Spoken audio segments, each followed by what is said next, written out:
اس کے گھنگرو جھنجھنا اٹھے اور پورا کمرہ سسکیوں سے گونج اٹھا، ساتھ ہی تیز ہواؤں کی جھکڑ سے چلنے لگی، دھول اڑنے لگی، یوں لگا جیسے آندھی آ گئی ہو۔ اس آندھی میں نے پرکاش کو لرزتے دیکھا۔ اس کا ہیولا اس قدر ہیبت ناک لگ رہا تھا کہ میں پوری جان سے لرز گیا۔ اس کا جلا ہوا جسم، ادھڑے ہوئے بدن پر جگہ جگہ سے جھانکتی چربی، یہ سب بڑا ہیبت ناک تھا۔ میں نے اس کے چہرے پر بلا کا غیظ و غضب دیکھا۔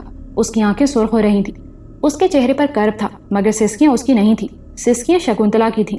وہ بلک بلک کر رو رہی تھی، اس کے بین کرنے کی آواز سماعت کو زخمی کر رہی تھی۔ وقار الحسن نے دونوں کانوں پر ہاتھ رکھ لیے، اس کے چہرے سے وحشت ٹپکنے لگی تھی۔ وہ شدید کرب میں مبتلا تھا، تعصف اس کے چہرے سے آیا تھا۔ سادو وہ پائل غائب کر چکا تھا اور دونوں ہاتھوں کو فضا میں پھیلائے ہوئے زور زور سے کچھ پڑھ رہا تھا۔ تیز ہوا، شکنتلا کی سسکیاں، سادو کے ہونٹوں سے نکلنے والے عجیب سے الفاظ بے پناہ شور برپا کر رہے تھے۔ یوں لگ رہا تھا جیسے طوفان آ رہا ہو۔ جیسے جیسے سسکیاں تیز ہوتی جا رہی تھیں، ویسے ویسے سادو کی آواز بھی تیز ہوتی جا رہی تھی۔ یہ آواز اتنی ہی ناگوار تھی، ایسی ہولناک کہ سادو کے برابر بیٹھی دوسری لڑکی جو کانوں پر ہاتھ رکھے ہوئے تھی، بغیر آواز نکالے ایک جانب لڑک گئی۔ اس کے دائیں بائیں دونوں خوبصورت لڑکیاں بے ہوش پڑی تھیں۔ وقار الحسن ادموا ہو گیا تھا، وہ بھی کانوں پر ہاتھ رکھے دوہرا ہو چکا تھا۔ میں بری طرح گھبرا چکا تھا، مجھے کچھ اور نہ سوجھا تو میں نے وقار الحسن کا بدن چھوڑ دیا۔ اس کا بدن چھوڑتے ہی مجھے کچھ سکون سا ہو گیا، گو نہ تو آوازوں کی شدت میں کمی آئی تھی، نہ ان کی ہولناکی میں، مگر میں وقار الحسن کے بدن میں ہونے والے انتشار سے محفوظ ہو گیا تھا۔ میں اندر سے بے پناہ پرسکون تھا۔ تیز آندھی ابھی رکی نہیں تھی، اڑتی ہوئی دھول میں پرکاش مجھے صاف دکھائی دے رہا تھا۔ شکنتلا بھی مجھے یوں نظر آئی جیسے وہ کوئی روح نہ ہو بلکہ زندہ عورت ہو۔ ان دونوں کی نگاہ مجھ پر پڑی اور میں نے ان دونوں کو بری طرح چونکتے دیکھا۔ پرکاش اور شکنتلا لپک کر میرے قریب آ گئے۔ ان دونوں کے قدم زمین پر نہیں تھے بلکہ وہ ہوا میں معلق تھے۔ وقار الحسن، دیکھا تم نے؟ اگر تم میری بات مان لیتے تو آج یہ نہ ہوتا۔ وہ رو رہی تھی۔ اس نے پلٹ کر وقار الحسن کو دیکھا، اس وقار الحسن کو جس کا بدن میں چھوڑ چکا تھا۔ وہ اب بھی زمین پر اوندھا پڑا تھا، اس کے دونوں ہاتھ کانوں پر جمے ہوئے تھے۔ کیا نہ ہوتا، میں نے کہا۔ ان دونوں نے میری آواز سن لی۔ تم اپنے پریوار کے اکیلے جوان تھے، اب تم آکاش پر چلے جاؤ گے، کوثر کو یوں ہی سادھو کی قید میں چھوڑ کر، شگفتہ کو انتظار کا دکھ دے کر۔ کسی کو بھی پتا نہیں چلے گا کہ تم یہاں مر چکے ہو۔ اب میں اس کی بات سمجھا تھا۔ وہ سمجھ رہی تھی کہ وقار الحسن مر چکا ہے اور میں اس کی روح ہوں۔ یہ سن کر میں زور سے ہنس پڑا۔ ان دونوں نے مجھے حیرانگی سے دیکھا۔ اس دوران میں سادھو کے منتر پڑھنے کی آواز مدھم ہو گئی تھی۔ آندھی کا زور ٹوٹ چکا تھا۔ شکنتلا بھی رونا بھول چکی تھی۔ تم ہنس رہے ہو؟ تمہیں اپنی ماں اور دونوں بہنوں کو کچھ خیال نہیں ہے؟ وہ اب بھی حیران تھی۔ وقار الحسن مرا نہیں ہے شکنتلا، میں نے بڑے ڈرامائی انداز میں جواب دیا۔ اس نے چونک کر زمین پر پڑے وقار الحسن کو دیکھا اور پھر خوشی کی ایک لہر سے اس کے چہرے پر امٹ گئی۔ اتنی شکتی والا منش ہے تو؟ وقار الحسن، تم نے جو کچھ کر دیا ہے اس کا تمہیں اندازہ نہیں ہے۔ وہ راکشس ساری دھرتی کو آگ لگا دے گا، وہ ساری کنواری پوتر ناریوں کو تباہ کر دے گا۔ تم جانتے نہیں ہو کہ کسی کا کسی روح پر قبضہ کر لینا کیسا اندھیرا مچانا ہے۔ وہ بہت اداسی سے بول رہی تھی۔ وقار الحسن یوں بیٹھا تھا جیسے بازی ہار گیا ہو۔ مجھے ڈر ہوا کہ شکنتلا ایسی باتیں کر کے اسے پائل چھین لینے پر مجبور نہ کر دے۔ شکنتلا، تمہارے مسئلے دور کرنا وقار الحسن پر واجب نہیں ہے، اس لیے جو کچھ ہو سکا اس نے کیا۔ اس کے لیے تم اتنی اہم نہیں ہو جتنی کوثر ہے۔ وہ دیکھو کوثر کس حال میں ہے، اس کی جان کو خطرہ ہے۔ نہیں، وقار الحسن کے لیے وداؤں سے نکلنا بڑی بات نہیں ہے، پرنتو اب پتہ نہیں کیا ہونے والا ہے۔ وہ پھر روحانسی ہو گئی۔ ویسے اس کی حالت بہت خراب ہو چکی تھی۔ سادھو اب بھی دھیمی آواز میں کچھ بے معنی سے الفاظ ادا کر رہا تھا۔ یوں لگ رہا تھا جیسے شکنتلا رفتہ رفتہ نڈھال ہوتی جا رہی ہو۔ ایک بات پھر آپ کو یاد دلا دوں کہ شکنتلا اور پرکاش جب بھی بات کرتے تھے ان کے لب نہیں ہلتے تھے، بلکہ میں ان سے ذہن میں بات کرتا تھا۔ وقار الحسن کو ہوش آ گیا تھا۔ اب میں اس کے اندر داخل ہونا چاہتا تھا تاکہ اس کا حال جان سکوں، جس میں اب تک ناکام رہا تھا۔ اب مجھے یہ اندازہ ضرور ہو گیا تھا کہ کسی بھی طرح میں اس کے دماغ میں داخل ہو سکتا ہوں۔ کیسے، یہ میں ابھی نہیں کہہ سکتا تھا۔ سادھو، کوثر کو رہا کرو، وقار الحسن ہزیانی انداز میں چیخا۔ اس کی چیخ نے مجھے، شکنتلا کو اور پرکاش تینوں کو چونکا دیا۔ میں نے کوثر کی جانب دیکھا، وہ دھیرے دھیرے دھوئیں میں تبدیل ہو رہی تھی۔ اس کے نکوش میٹے میٹے سے لگنے لگے تھے، اس کا نچلا دھڑ دھوئیں میں تبدیل ہو چکا تھا۔ وقار الحسن کے ساتھ ہی میں بھی کوثر کی طرف لپکا اور اس کے ساتھ ہی ہم نے دلخراش چیخیں سنی۔ اچانک ہال میں شعلے بھڑک اٹھے تھے۔ شکنتلا اور پرکاش ان شعلوں کی زد میں تھے۔ بے پناہ شور نے پھر طوفان کی صورت اختیار کر لی تھی۔ سادھو پوری قوت سے حلق پھاڑ کر کوئی منتر پڑھ رہا تھا۔ میں اور وقار الحسن ان شعلوں سے محفوظ تھے، مگر ہماری حالت دیگر گوں تھی۔ ایک طرف شکنتلا اور پرکاش جل رہے تھے اور دوسری طرف کوثر دھوئیں میں تبدیل ہو رہی تھی۔ ان دونوں کی کربناک چیخیں، سادھو کی آواز اور جانے کیسا شور تھا جو حواس معطل کیے دے رہا تھا۔ پھر اچانک جس تیزی سے شور شروع ہوا تھا ویسے ہی اچانک تھم گیا۔ ایک خوفناک سناٹا تھا، ایک کربناک خاموشی۔ میں نے اور وقار الحسن نے لمحہ بھر پہلے ہی آنکھیں بند کی تھی کہ اس سناٹے نے ہمیں ہولا دیا اور ہم نے پٹ سے آنکھیں کھول دی۔ ہمارے گرد بے پناہ اندھیرا تھا، یوں جیسے ہم کسی گہرے کنویں میں کھڑے ہوں۔ مجھے تو جلد ہی اندھیرے میں ہلکا ہلکا نظر آنے لگا تھا، مگر وقار الحسن دونوں ہاتھوں کو پھیلائے اندھوں کی طرح چکرا رہا تھا۔ کہاں ہو تم، کہاں ہو؟ وہ شاید مجھے پکار رہا تھا۔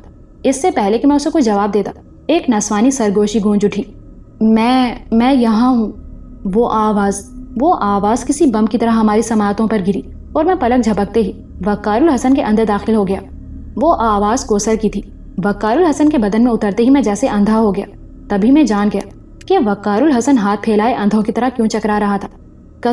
کوثر، وقار الحسن کے لبوں سے جیسے سسکاری نکلی۔ وقار الحسن، وہ یوں بولی جیسے کسی نے اس کا گلا گھونٹ رکھا ہو، مجھے بچاؤ۔ شاید وہ کسی اذیت میں مبتلا تھی۔ میں نے اس کی آواز میں ایسا کرب محسوس کیا جو آدمی کے رونگٹے کھڑے کر دیتا ہے۔ اندھیرا ختم نہیں ہوا تھا، وہ نظر نہیں آ رہی تھی۔ میں وقار الحسن کے اندر کے اندھیرے سے الجھ کر دوبارہ باہر آ گیا۔ باہر نکلتے ہی میں نے اسے دیکھ لیا۔ وہ ہم سے کچھ فاصلے پر اوندھی پڑی تھی۔ اس کے بدن پر کچھ تھا جو ہل رہا تھا، یا ایسے لگ رہا تھا جیسے وہ پانی کے اندر ساکت پڑی ہو، اوپر لہریں بہ رہی ہوں۔ پتہ نہیں کیا تھا کہ میں آگے بڑھنے کی ہمت نہیں کر سکا۔ اسی لمحے میں نے وقار الحسن کو آیت الکرسی پڑھتے سنا۔ وہ سحر انگیز آواز میں آیت پڑھ رہا تھا اور اس کی آواز کے ساتھ ساتھ اندھیرا فضاؤں میں گھلتا جا رہا تھا۔ اس کے منہ سے نکلنے والے الفاظ میں جیسے کرنیں گندھی ہوئی تھیں جو دھیرے دھیرے کمرے میں پھیل کر اندھیرے کو چاٹ رہی تھی۔ اس بار میں نے وقار الحسن کے اندر جانے کا ارادہ نہیں کیا۔ میں ساکت کھڑا ان دونوں کو دیکھ رہا تھا۔ پھیلتی ہوئی کرنوں کے ساتھ ہی کوثر کا میٹھا میٹھا سا وجود مجسم ہونے لگا۔ وہ زمین پر اوندھی پڑی تھی، جس کا جسم لہو لہان تھا، جگہ جگہ سے خون رس رہا تھا۔ میرے خبیث دماغ میں اچانک ہی کھوپڑیاں کل بلانے لگیں۔ یہ خیال شدت اختیار کر گیا کہ کہیں سے وہ کھوپڑیاں نکل آئیں، اور مگر اس سے قبل ہی کوثر کی کرراہ نے مجھے جھنجھوڑ دیا۔ مجھے اپنی خباثت پر افسوس ہوا۔ میں نے چاہا کہ اسے سہارا دے کر بٹھا دوں، مگر اس سے قبل ہی وقار الحسن جھپٹ کر اس کے قریب آ گیا۔ اب اندھیرا اتنا گہرا نہیں رہا تھا، لگتا تھا جیسے چاندنی چٹکی ہوئی ہے۔ وقار الحسن اسے سہارا دے کر بٹھا چکا تھا۔ یہ وہ ہال نہیں تھا جہاں یہ ڈرامہ ہوا تھا، بلکہ یہ وہ جگہ تھی جہاں شکنتلا وقار الحسن کو زبردستی لائی تھی۔ وہ چھوٹے کھنڈر کا اندرونی حصہ تھا۔ یہ بات میرے سمجھ میں نہیں آئی کہ آخر ہال میں ایسی کیا بات تھی کہ سادھو بار بار وہ ہال ہماری نگاہ سے اوجھل کر دیتا ہے۔ میں نے کوثر کی طرف دیکھا۔ وہ حیرت سے آنکھیں پھاڑے مجھے اور کبھی اپنے قریب بیٹھے وقار الحسن کو گھور رہی تھی۔ گویا جو بات سادھو نہیں جان سکا تھا وہ جان گئی تھی۔ میں خود بھی اس کی شکتی پر حیران رہ گیا۔ وہ یقیناً سادھو کے مقابلے میں زیادہ تھی۔ تم نے اتنی قوت، اتنی شکتی پالی وقار الحسن، اور مجھے یوں چھوڑ دیا؟ وہ وقار الحسن سے شکایتی انداز میں بولی۔ یہ قوت میری کسی کوشش کا نتیجہ نہیں ہے کوثر، یہ ایک اتفاقی حادثہ ہے۔ وقار الحسن نے اسے جواب دیا۔ چھوڑو اسے، یہ بتاؤ کہ تمہارا دماغ درست ہوا یا نہیں؟ اوہ، یہ حادثہ میرے لیے کتنا خوش آئند ہے وقار، تم سوچ بھی نہیں سکتے۔ یہ بتاؤ کہ یہ مجسم ہے یا… وہ وقار الحسن کے سوال کو نظر انداز کر کے بولی۔ مجھے دیکھتے ایک حیرت انگیز تبدیلی اس میں آئی تھی جس نے اسے قدرے چاقو چوبند کر دیا تھا۔ وہ اپنے زخمی وجود کی تکلیف تک بھلا بیٹھی تھی۔ ایک اضطراری سی کیفیت تھی جو اسے اپنی گرفت میں لے چکی تھی۔ وقار الحسن، اب تمہارا حصول آسان ہو گیا ہے۔ اب تم میرے ہو، میرے۔ اسے شگفتہ کے حوالے کر دو، اس نے بھرائی ہوئی، لرزتی اور انتہائی جذباتی آواز میں کہا۔ سرور اس کی آنکھوں سے ٹپک رہا تھا۔ اس کی بات سن کر وقار الحسن ہی نہیں، خود میں بھی غصے میں آ گیا۔ اب تمہاری اماں کو کوئی شکایت نہیں ہوگی، وہ جہاں چاہیں گی اپنے بیٹے کا بیاہ رچا دیں گی۔ وہ ہمارے احساسات سے بے خبر اپنی باتیں کر رہی تھی۔ تم ہوش میں تو ہو؟ وقار الحسن دھاڑا۔ وہ واقعی ہوش میں آ گئی۔ کیا کہنا چاہتے ہو؟ اتنا کچھ سہ کر بھی تمہارا دماغ درست نہیں ہوا؟ تم جانتی ہو کہ تائی پاگل ہو چکی ہیں تمہارے غم میں۔ تایا عمر کے پل گن گن کر گزار رہے ہیں۔ ان سے نہ تمہاری جدائی برداشت ہوتی ہے اور نہ تائی کی حالت ہی ان سے دیکھی جاتی ہے۔ تم انہیں کس جرم کی سزا دے آئی ہو کوثر؟ میرا مشورہ یہ ہے کہ تم ان چکروں کو چھوڑ کر سیدھی طرح گھر چلی چلو۔ ہاں، میں گھر جاؤں گی، گھر جانے سے کب انکار کر رہی ہوں، مگر جو کشٹ میں اٹھا چکی ہوں ان کا صلہ ملنے کے بعد میرا جی چاہا کہ اس لڑکی کا منہ نوچ لوں۔ آج وہ مجھے بہت بدصورت اور خبیث نظر آ رہی تھی۔ میری نگاہ میں چمپا، کلپنا اور اس تیسری لڑکی کا گداز سراپا گھوم گیا۔ کہاں وہ بادلوں ایسی ریشمی لڑکیاں اور کہاں یہ کرخت بدن والی مکروہ صورت کوثر۔ ہاں کوثر، تم پر اپنے ماں باپ کے بارے میں سن کر کچھ اثر نہیں ہوا؟ تم اتنی خود غرض اور بے حس ہو. تم میری محبت کو حاصل کرنے کی بجائے مجھ پر قبضہ کرنا چاہتی ہو. مجھے قید کر لینے کے لیے ایسے اوچھے ہتھ کنڈے استعمال کر رہی ہو. تمہیں شرم آنا چاہیے. تم اگر میری تایا زاد نہ ہوتی اور مجھے تایا اور تائی کا احساس نہ ہوتا تو میں تمہاری خاطر اپنی زندگی کو کبھی عذابوں میں نہ ڈالتا. بہرحال تمہاری اطلاع کے لیے عرض ہے کہ یہ وقار الحسن نے میری طرف اشارہ کیا. یہ مجسم نہیں ہے، اس کا ٹھوس وجود نہیں ہے. یہ تو شکنتلا کے علاوہ نظر بھی صرف تمہیں آیا ہے، شاید اس لیے کہ تم کچھ طاقتیں حاصل کر چکی ہو. دوسری اہم بات یہ ہے کہ محبت چھینی نہیں جاتی، پیدا کی جاتی ہے. اس وقت میں اس بحث میں پڑھنا نہیں چاہتا. تم مجھے فوری فیصلہ سناؤ کہ امروہہ چلنے کو تیار ہو یا نہیں. یہ مجسم نہیں ہے، ٹھیک ہے، یہ تو کوئی مسئلہ نہیں ہے. میں جانتی ہوں کہ اسے کیسے مجسم کیا جا سکتا ہے. چند جاپ کرنا پڑیں گے، کچھ کشٹ اٹھانا پڑے گا. خواب کی تعبیر پانے کے لیے میں نے اتنا کچھ کھو دیا، اتنے عذاب سہ لیے، ایسی بدنامی مول لے لی، تو پھر یہ تھوڑا سا کشٹ اور سہی. وہ خلاؤں میں تک رہی تھی. یوں لگتا تھا کہ وہ وقار الحسن کو حاصل کرنے کے علاوہ کچھ اور سوچ ہی نہیں سکتی. اس نے باقی کسی بات پر دھیان نہیں دیا اور نہ ہی دینا چاہتی تھی. اس کا مقصد وقار الحسن کو حاصل کرنا تھا اور بس. اس کی سوچ ایک ہی دائرے میں چکرا رہی تھی. میرا جی چاہا کہ اب تو واقعی باہر جاؤں، سادھو کی منت کر کے چند کھوپڑیاں لے آؤں اور چپکے سے اس کے بدن پر چھوڑ دوں. چند ہی لمحوں میں وہ بھی اس برٹش کی طرح لاش میں تبدیل ہو جائے اور میں کلپنا کے بدن میں تیرتے بادلوں میں ڈولنے لگوں. مگر وقار الحسن میرا دفاع کر رہا تھا، اس لیے میں اس کی طرف متوجہ ہو گیا. تم ہوش میں نہیں ہو کوثر، وقار الحسن نے انتہائی تلخ لہجے میں کہا. میں ہوش میں ہوں، بالکل ہوش میں ہوں وقار الحسن. تم سوچو، اتنی بڑی شکتی پانے کے بعد بھی تم بدھواں کی طرح زندگی گزار رہے ہو. اسے مجسم کر کے تم بہت سے معاملات سے بیک وقت نمٹ سکتے ہو. تم گھر میں بھی موجود ہوگے اور شگفتہ کے پاس بھی. شہر میں بھی معاملات نمٹا رہے ہوگے اور جنگلوں میں بھی. تم گھر پر ہوگے اور یہ جنگل میں سوامی جی کو ڈھونڈ رہا ہوگا، سادھو سے مقابلہ کر رہا ہوگا. اور تم اور میں. وہ مدہوش ہو چکی تھی اور بولے چلی جا رہی تھی. وقار الحسن نفرت اور غصے سے اسے دیکھ رہا تھا اور میں اچانک اچھل پڑا. یوں لگا جیسے میرے سامنے ہزاروں پرپیچ راستے نکل آئے ہوں. پھر ایک نئی راہ میرے سامنے واضح ہوتی چلی گئی. کوثر جو کچھ کہہ رہی تھی وہ میرے لیے بہت پرکشش تھا. اگر میں مجسم ہو جاتا تو مجھے وقار الحسن کی منتیں کرنے کی ضرورت نہ پڑتی. اس وقت میں اپنی کسی بھی خواہش کی تکمیل کے لیے وقار الحسن کا مرہون منت تھا. مگر ایک وجود حاصل کر لینے کے بعد، ایک جسم پا لینے کے بعد کسی کا بھی حصول میرے لیے ناممکن کیا، مشکل بھی نہ تھا. اب یہ خیال آتے ہی میں چکانا ہو گیا. میری تمام توجہ کوثر کی طرف تھی. اب وہ مجھے اتنی بدصورت اور خبیث نہیں لگ رہی تھی جتنی تھوڑی دیر پہلے محسوس ہوئی تھی. وہ کہہ رہی تھی، وقار الحسن، تمہیں اندازہ نہیں ہے کہ تم کتنی بڑی طاقت حاصل کر چکے ہو. اب تم بادشاہوں کی طرح راج کر سکتے ہو اور یہ تمہارا بے دام غلام بن کر رہ سکتا ہے. تمہارا کام صرف حکم دینا ہوگا. تم ہر وہ چیز بیٹھے بٹھائے حاصل کر سکتے ہو جس کے لیے عذاب بھگتنا پڑتے ہیں، اور یہ کام میں کروں گی. میں تمہیں اور اسے اتنا مضبوط کر دوں گی کہ تم ہی نہیں، بڑے بڑے عامل اور جوگی بھی تصور نہیں کر سکتے. غلام بے دام بن جانے والی بات نے تو مجھے بھنا کر رکھ دیا. یہ خوف بھی دل میں جاگزیں ہوا کہ ایسا نہ ہو کہ جو میں سمجھ رہا ہوں اس کا الٹ ہو جائے. میں واقعی وقار الحسن کی جنبش ابرو کا محتاج ہو جاؤں، کوئی ایسا کھلونا بن جاؤں جس سے وقار الحسن صرف اپنی مرضی سے کھیل سکے، ورنہ میں کسی کونے خدرے میں پڑا سڑتا رہوں. میں یہ سب سوچ رہا تھا اور وقار الحسن کوثر سے الجھا ہوا تھا. وہ کہہ رہا تھا، میں سیدھی سادھی زندگی گزارنا چاہتا ہوں کوثر. تمہاری وجہ سے سارا خاندان بدنامی کا بوجھ اٹھائے نڈھال ہے. کیا تمہیں اپنے بوڑھے ماں باپ سے کوئی غرض نہیں؟ وہ محبت بھی نہیں جو اولاد کو اپنے ماں باپ سے ہوتی ہے. ہم سے تایا کی حالت دیکھی نہیں جاتی. تائی الگ بے حال ہیں. تمہاری وجہ سے جہانی آپا اور شنو آپا سر اٹھا کر خاندان میں آ جا نہیں سکتی، اور تم. سب ٹھیک ہو جائے گا وقار الحسن، بس تم ہاں کر دو. اس نے جذباتی ہو کر وقار الحسن کا ہاتھ تھام لیا. شدید حیرت کی بات یہ تھی کہ اس کا پورا بدن زخموں سے چور تھا. اس نے ناگوپا جادوگر کے پیش بند کا خیال تھا، نہ ناگ دیوتاؤں کے عطاب کا جن کی دسترس سے بقول سادھو کے اس نے کوثر کو چھڑایا تھا. نہ فیروزے کی انگوٹھی کا دھیان تھا، نہ سادھو کا. مجھے اس لمحے اس پر ترس آیا. جی چاہا کہ وقار الحسن سے کہوں اسے اپنا لے. شگفتہ کو تو اور بر مل جائے گا، مگر جو حرکت کوثر کر چکی تھی اس کے بعد اس کا بر جڑنا تقریباً ناممکن ہی نظر آ رہا تھا. کوثر، میرا واحد مقصد تمہیں امروہہ لے کر جانا ہے اور بس. کیا تم چلنے کو تیار ہو؟ وقار الحسن نے فیصلہ کن انداز میں پوچھا. وقار الحسن اس کی کوئی بات سننے کو تیار نہ تھا. میں پلک جھپکتے اس کے اندر داخل ہو گیا. میں اسے اس بات پر تیار کرنا چاہتا تھا کہ وہ کوثر کی بات پر غور ضرور کرے، یا کم از کم اس سے تفصیل پوچھ لے کہ ایسا کرنے سے کیا ہوگا یا کیسا ہو سکتا ہے۔ میں جس وقت وقار الحسن کے بدن میں داخل ہو رہا تھا، کوثر حیرت اور خوشی سے یہ عمل دیکھ رہی تھی۔